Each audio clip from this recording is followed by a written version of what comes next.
Hello everyone, here's how you're going to do a neon backslide. It looks like this. So you can either do it with the jump, or you can just do it without the jump. And here's how you do that. So for this, you're going to want to be holding W, and I'll show you the variation, the easier one, which has the jump. So you want to be jumping, and then the second that you hit the ground, right click, or do your dash, which for me is right click, and press S at the same time. So just jump. If you mess up and you click too early, then that happens. So you just need to land, and then S and right click. So S and right click right now. And when I jump, while I'm in the air, I'm not holding down any keys. So you can. I just find it harder to go and press the other key if you do that.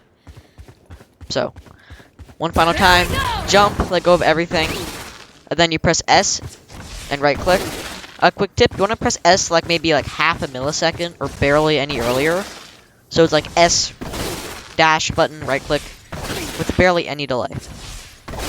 So now if you want to go and do this without jumping, it's the exact same thing, just a bit harder.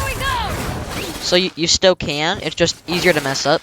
So you just have to go and instantly let go of W and then press S and your dash. But if you're too slow, then you just end up doing the wobble like this.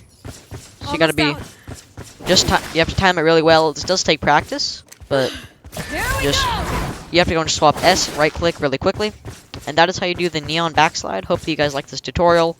Really simple, just takes a bit of practice, and it lets you do some cool jumpy things.